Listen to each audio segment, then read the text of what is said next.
Uống đi. Uống đi. Vẫn là mình đây Hubberson nên đã quá lâu mình không ra video mới FC. Uống đi. Tại vì mình bị bí cần tên. Cái bỏ lạnh như mày nó Tiếp tục mình sẽ vắt tử chiến khi nó đang có lượng view xin thấp nhất ở kênh mình. Cậu không được này. Bán cái ngon. Địa điểm đã đánh dấu.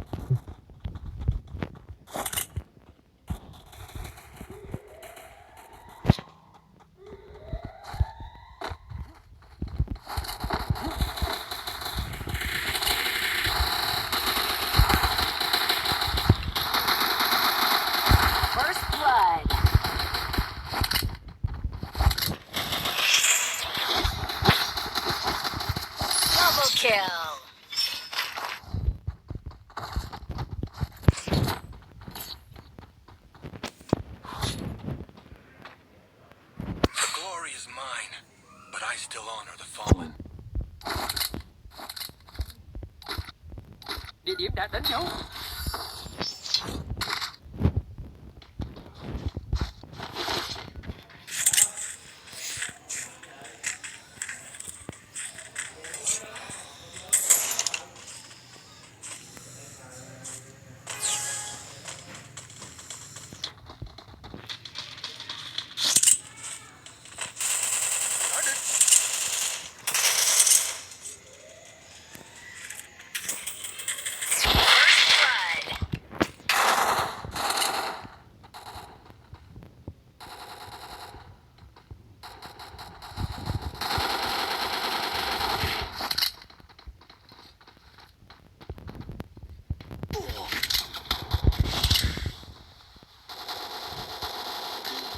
Cứu tôi, có địch.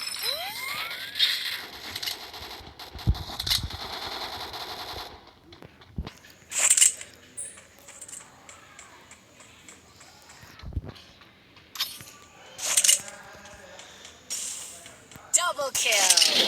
Triple kill.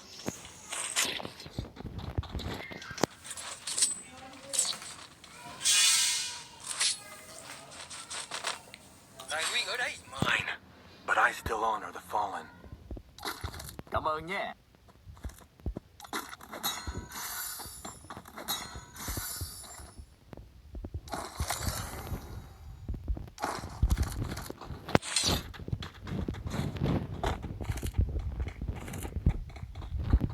Hãy đến đây.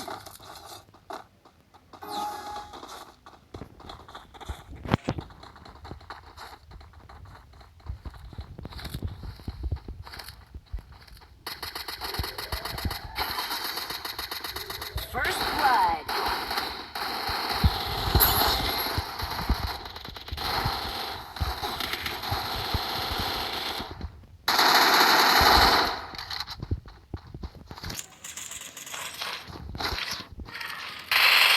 Double kill.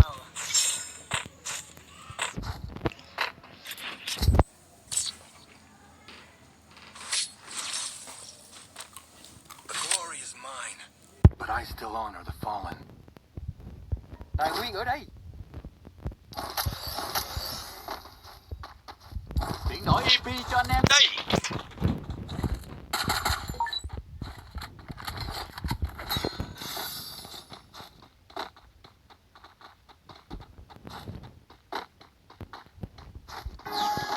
Hãy đến đây.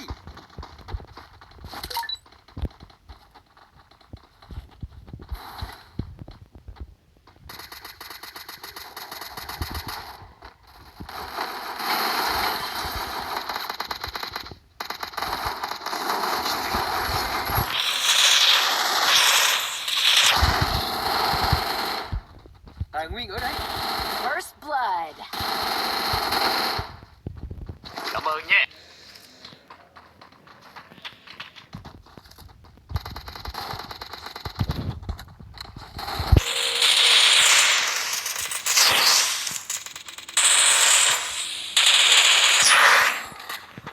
Pha cuối bố được một kim quá đà.